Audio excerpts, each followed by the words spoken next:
We're in the high 40s somewhere, I know that much. This is what was originally scheduled to be your War Games prediction videos. Now, let me put out there, I do apologize in advance, but I am very busy with work right now. We are in holiday season, so we had Black Friday. We're running our Black Friday deals all the way through the weekend, to my knowledge, unless we end them tomorrow. But on top of that, trying to prepare for Christmas, wrapping up with Thanksgiving. It's been really hectic and a lot on my plate. So I'm trying to be consistent with this as much as I can for y'all. I have said when I can't do the scheduled script right format stuff down like that, I will do videos like this. So here are my thoughts and breakdowns. Y'all love the title. This was a Christmas gift last year from the guy Jessup. Y'all know him. He's in the chat sometimes. We may be able to get him here on a video soon. I wanted to do it before we got to the Eagles game, but things happen. And who knows? Maybe we go live at work tomorrow and drop the predictions. Talk to him, see how he's feeling about it.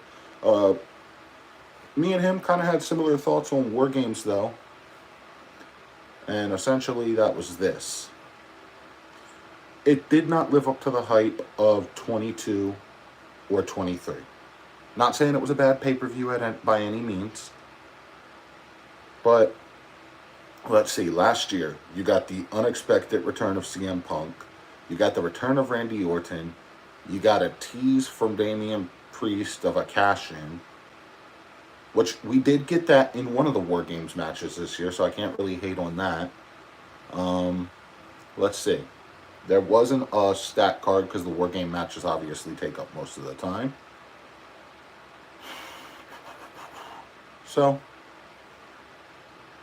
the U.S. Championship match. Let's talk about that one first. That was between L.A. Knight, and Shinsuke Nakamura, who, that man, since debuting in NXT in 2016, has never, and I do mean never, had a bad theme song.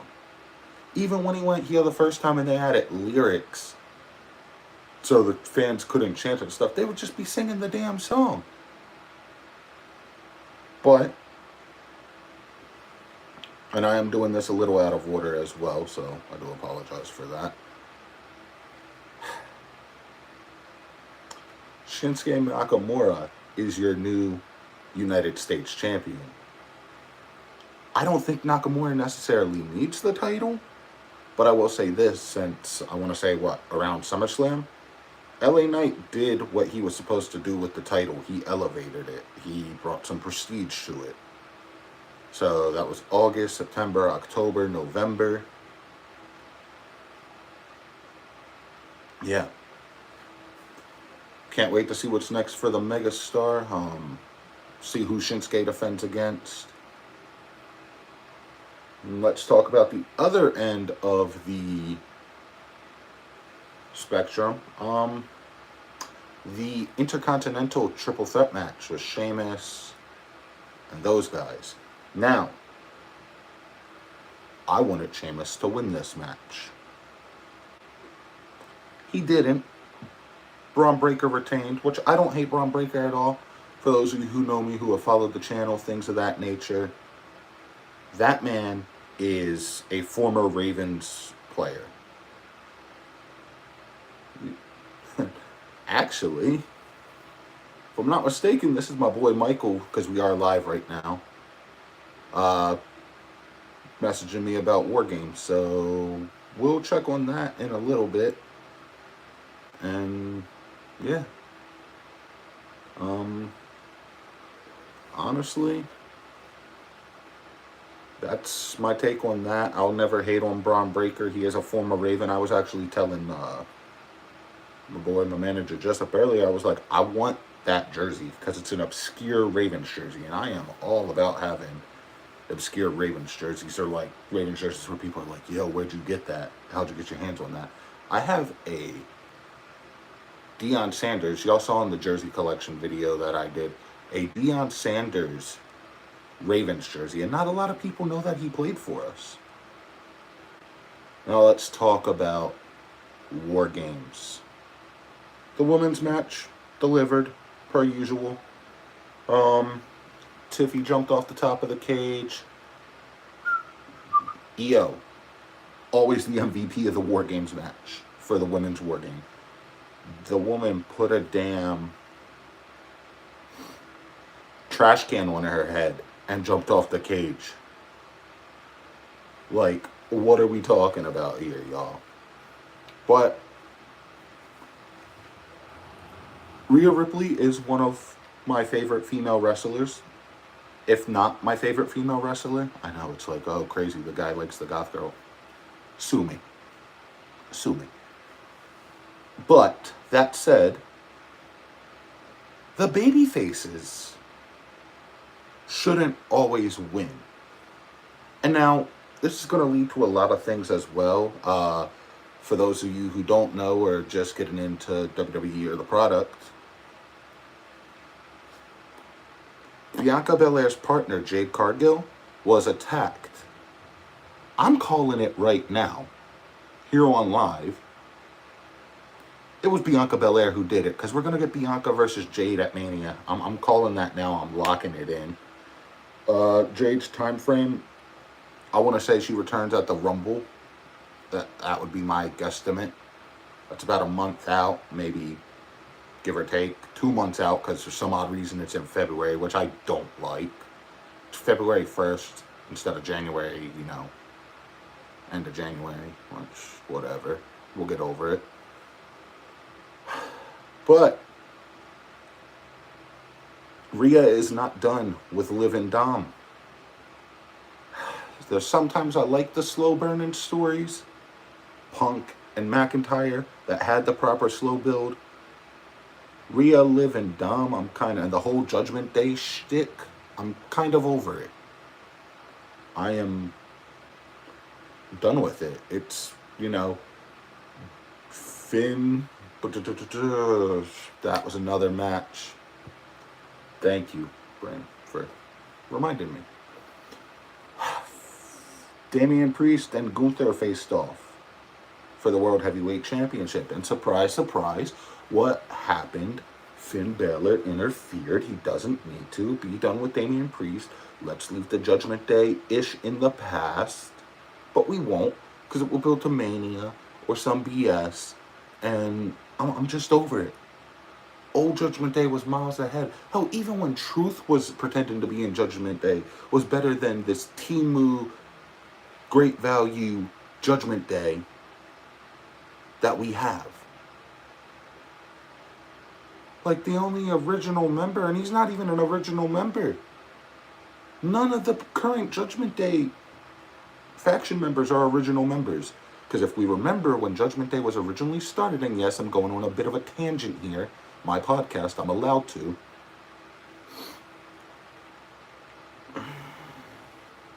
The original founding members of the Judgment Day were Edge, Damian Priest, and Rhea Ripley.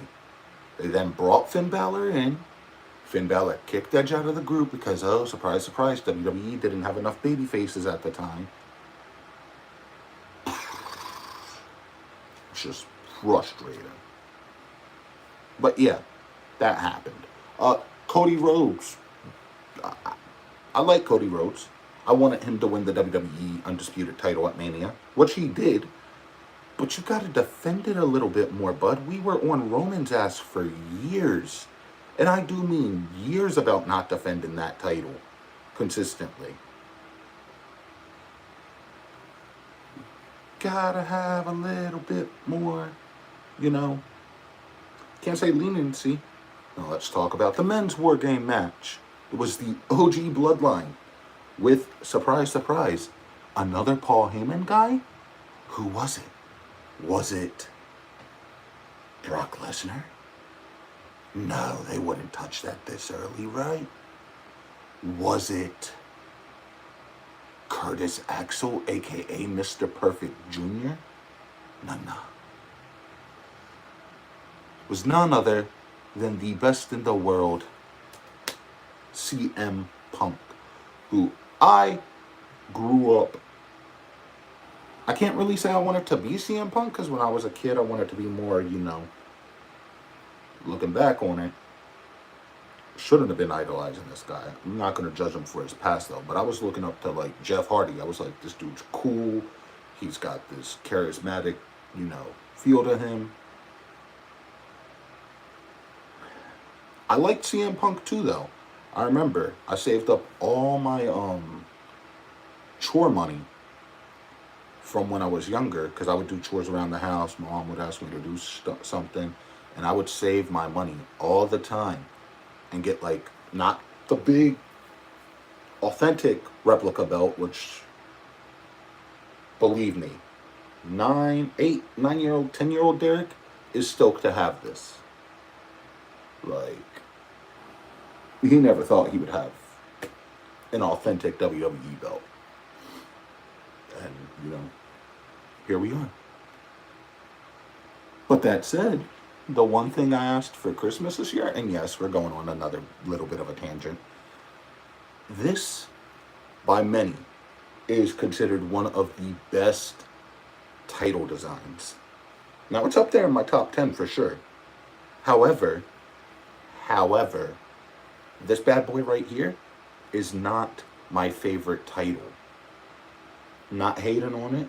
It's a beautiful title. It's a lovely title. The one title that I have wanted since I was 7, 8, or 9 years old. It was in that time frame.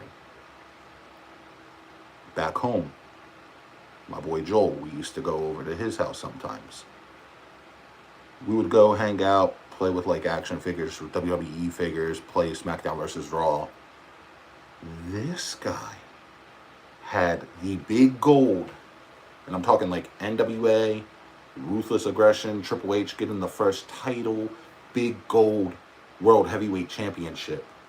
And I was like, I will have that belt one day. So if y'all see me pop on the live or on a podcast and all of a sudden I'm holding 2 belts, just know somebody made that Christmas wish come true. That said, men's War Games was Roman Reigns, the Usos, Sammy Uso, and CM Punk. Now, I loved the build to Survivor Series because first we got the Usos reunited, which I didn't think they would do it this soon after, like, Mania, but we'll see what the fallout of this is. Roman came back at SummerSlam. Solo thought he was going to take the title off of Cody. Roman was like, "Little cuz, I ain't letting that happen." And he sure didn't let it happen.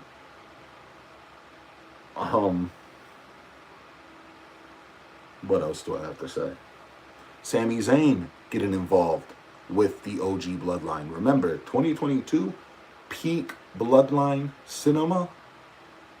That's when Sami was trying to prove himself to the Bloodline. We know the story. We don't need to. We don't need to go there. But we can. Versus New Bloodline, which was Solo Sikoa, Tongaloa, the other guy whose name eludes me right now. I know what it is, but I'm going to butcher it if I try to say it. And the Samoan werewolf, Jacob Fatu. Along with that big bastard, Bronson Reed. Who won this match? Now, there was going to be chaos if OG Bloodline, the OTC, won this in a giveaway, by the way, from Chairshot Sports. Make sure y'all drop them a follow or a subscription, I should say. Follow them on their social medias. I will link that below. Also, I haven't been using it because we've been going live a lot more lately, but I probably will go back in the re-editing phase and add my intros. So shout out to my guy Big Mike for that. Don't think we forgot about you, man. Intros are definitely still going to be used. I appreciate everybody and the stuff that they do for this channel, just as a quick little side note. Now, this match had layers. Not to sound like Donkey from Shrek, but it had layers. So everybody's doing their thing, yada yada yada yada, get in the ring. The cage opens. CM Punk goes to step out. Roman, flashback to 22, does this, sends Sami Zayn out. Punk didn't like that. Da-da-da-da-da. All the guys get in the ring. Da-da-da-da-da. Roman is the last guy out for his team. Solo put a chain and a lock around the cage.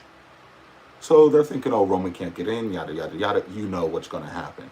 The man climbs over the Wargames cage, enters the match.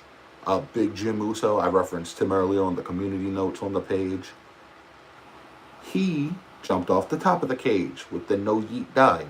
Very cool, very nice. We like that. So the OG bloodline has momentum. We'll see where this takes us. Because is Roman going to, go back to his narcissistic ways? I'm the one who runs stuff. This is how it's going to be. Remember, Cody Rhodes cut that promo. He lost everything originally. He was no wise man, no tribe, no family. A Roman without a reign. You know that promo? But it will be interesting to see what the fallout from this is. This is going to build. This is the unofficial Start of Mania season. The Start of Mania season is the Rumble. The Rumble is when we know, like, oh, we're there. And I will try to be better with big pay-per-views of doing prediction videos.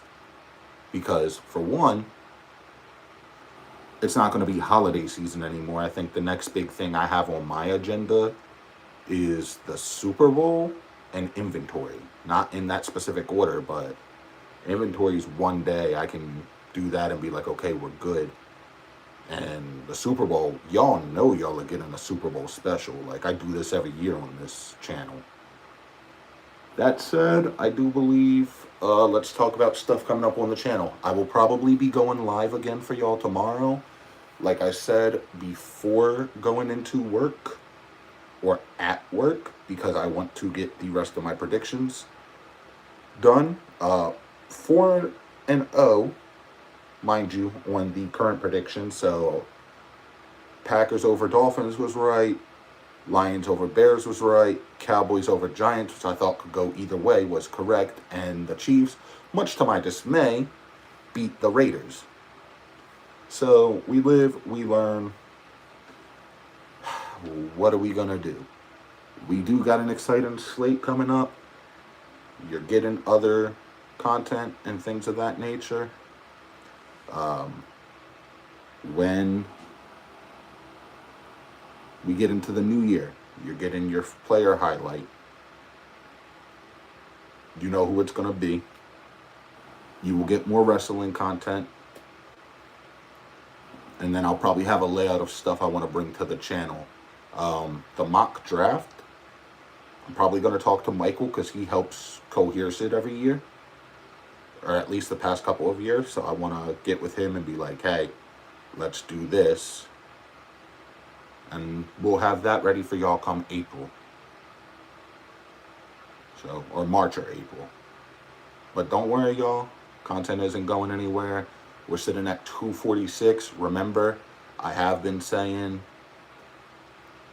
once we hit 500, and I am sticking to that number and that number specifically. Once we get past that, then we're doing a giveaway for 500, a giveaway at 500 for a collegiate helmet or a, let me not say regular size, a miniature college helmet or NFL helmet of your choosing. So that said, much love, appreciate it. Thank y'all for being here. Thank y'all for sticking with me. I will be promoting both my sponsors that I have. I haven't forgot about them. You know, times are just a little tough right now. You know, I'm trying to catch a break here. I'm just trying to make it with this podcast stuff, y'all. Because if I can do, like, Not saying I'm him by any means, but you know, you see people like Kai Cenat, FaZe, people of that nature. I want to make something out of this, make a career out of this. I have goals I would love to do with this.